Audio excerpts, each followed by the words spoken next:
I'm surviving every coaster at Busch Gardens Williamsburg, like this one with the world's only interlocking loops, this one that's also a drop tower, and I'm starting with the park's scariest coaster. It's named Griffin, and it's kinda insane. It starts by climbing the 200-foot tall lift, which took me to the scariest drop I've ever ridden. I was held facing straight down a massive 200-foot tall drop, with no idea when it was gonna let us drop. It was terrifying, and when we finally dropped, it was insane. I was shocked out of my seat as we plummeted over 200 feet and entered an absolutely enormous loop. And after that, we did it all again? Some brakes slowed us down, then we went down a vertical drop into the same type of loop as before and finally twisted into the brakes. The only difference was we went over this pool, creating a huge splash, which was awesome. That's easily a 4-star coaster and the perfect start to my day, because I'm here in my quest to ride America's most insane coasters. So far, I've ridden the craziest coasters at Worlds of Fun, but that was nothing compared to the insanity that was SeaWorld Orlando. But those coasters couldn't match the pure wackiness of America's weirdest theme park. But honestly, those coasters were pretty tame compared to what we're gonna ride today, like Invader. Maybe. I actually have no idea what this coaster is. I don't even know how to say its name. Invader? It turned out to be a small wooden coaster made for kids. It had a few fun moments, but it was pretty disappointing. 2.5 stars. After that, I went over to one of the most insane looking coasters I've ever seen, Alpengeist. Oh boy. This coaster is massive. It goes upside down like 7 times, and to add another layer of insanity, you ride underneath the track, cause why not? So walking up, I knew this thing was gonna be crazy, but I was not ready for the pure level of insanity that this coaster is. The first drop was insane, those 2 loops were insane, and that Cobra roll took it to another level of insanity that I didn't even know was possible. It felt like it was trying to kill me. Even though it did chill out a little bit at the end, Alpengeist is without a doubt a 5-star coaster, making it the first 5-star coaster in the channel's history. And it might not even be the last 5-star coaster in the park, because we still got some crazy rides coming up, like a coaster that's taller than Griffin, this coaster that uses black magic, and the park's newest coaster, Dark Coaster, which seems like it could be the next 5-star coaster. The theming in the line was incredible, and the ride vehicles are these weird snowmobile type things. With all of that, it has to be amazing, right? No, it actually kinda sucked. The whole ride is just slowly twisting around in the pitch black. There's no drops, it doesn't throw me out of my seat, there's hardly any theming, it just did nothing. And I know it's probably designed for kids, but compare it to Invader, which we rode like 2 minutes ago. That's a kid's coaster, but it still had fun moments.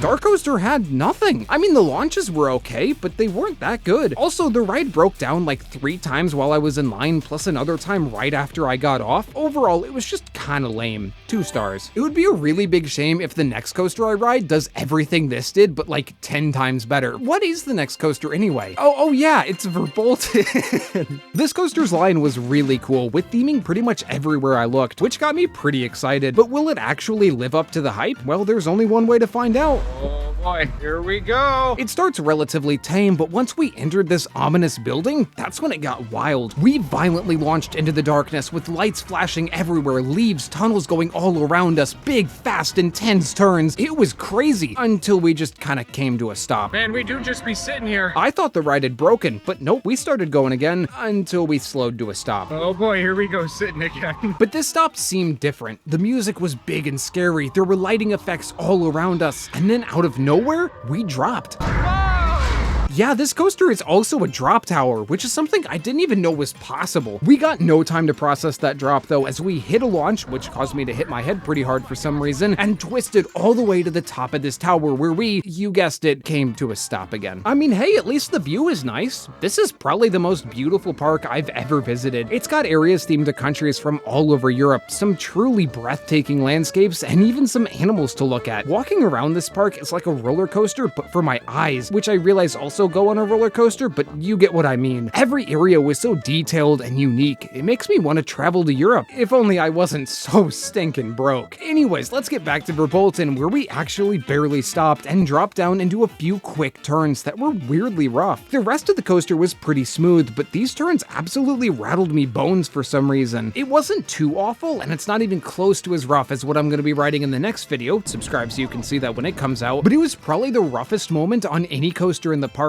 even rougher than Invader, which is a wooden coaster and even the oldest coaster in the park. It was still a pretty good coaster though. 4 stars. Now all these crazy coasters have started to make me pretty hungry, so I went and grabbed lunch. I got some spaghetti and some whatever these things are called, the garlic lump things. They were both really good. Now after I was done eating, I had 2 options. Ride the coasters right next to me, like the massive Apollo's Chariot, or spend 15 minutes walking to the other side of the park like an idiot to ride the world's only coaster with interlocking loops. Yeah, I'm an idiot. But I mean, hey, at least the coaster was good. This is the oldest coaster in the park, opening back in 1978, but it was surprisingly fun. The first drop was wild. It's got 2 lift hills for all you lift hill fans out there, and it's surprisingly not janky, other than how the drop before the loops has a break on it. Speaking of those loops, they were stinking awesome. Looking up and seeing another loop going through the loop while I was looping around that loop is unlike anything I have ever experienced before. I don't know why more coasters don't do this. It's so cool. You know what else is cool? People that subscribe. Y'all are really cool. The coaster after that was okay. The second loop was pretty much the end of the ride, but after the first loop, we went into this big, long, slow, boring tunnel. The whole time I was just waiting for something to happen, and then nothing did. We just slowly exited. I recorded this a year ago, and it looks like since then they've added some theming into this turn, which looks like a huge improvement over this. When I was there, it was a 3.5-star coaster, but now it might be a 4-star coaster. But with that, let's head back to where I ate to ride the weirdest looking coaster in the park, Tempesto. It starts out really good with an insane launch that goes forwards and backwards until it's gained enough speed to get all the way to the top, where the coaster goes into a super slow roll 150 feet in the air. This was probably the longest I have ever been upside down, and it was terrifying being upside down this far above the ground. After that though, it gets kinda lame. There's a really good drop right after the roll, and after that is this weird loop that doesn't go upside down, but that's it. That's the end of the ride. The whole coaster is like 30 seconds long. Oh, and also the trains are the worst trains I've ever seen. They are so insanely tight. I nearly got stuck trying to get out of this thing. But now it's time to go to the biggest coaster in the park. Yeah, that's right. There's somehow something even bigger than Griffin, Apollo's Chariot. This coaster is actually kind of famous because on opening day, they had a bunch of models ride, and one of them got hit in the face by a goose, which was one of the most bizarre moments in theme park history. Besides that though, the coaster should be really good. It's the same model of coaster as some of the best roller coasters in the world, like Mako at SeaWorld Orlando. So going in, my expectations were sky high. It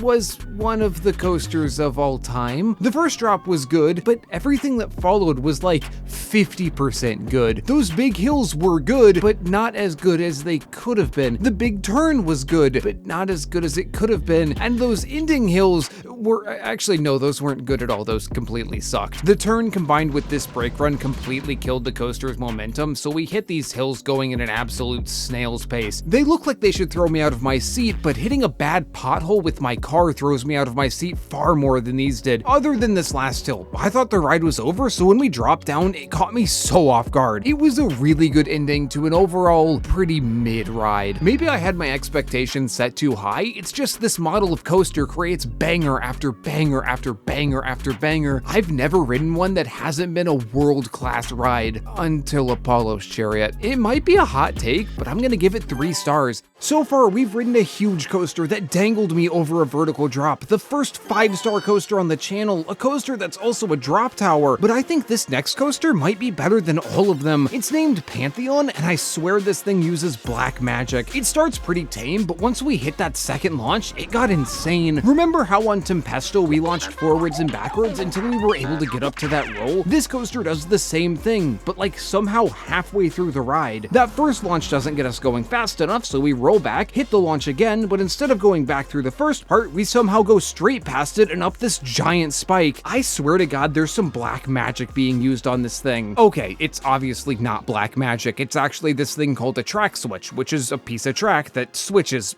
Wow, who could have seen that coming? The ride isn't over yet though, because after we fell down the vertical spike and launched again, we went over this big egg-looking hill, which actually has a 95-degree drop, and flew through this huge turn that was banked the wrong way and threw me out of my seat, this upside-down stall, and this super snappy wave turn. Without a doubt, this is a 5-star coaster, making it both the second 5-star coaster on the channel and also the second 5-star coaster in the park. Now, if you want to see even more coasters, you should watch this video where I visit America's weirdest theme park. Those rides were bizarre.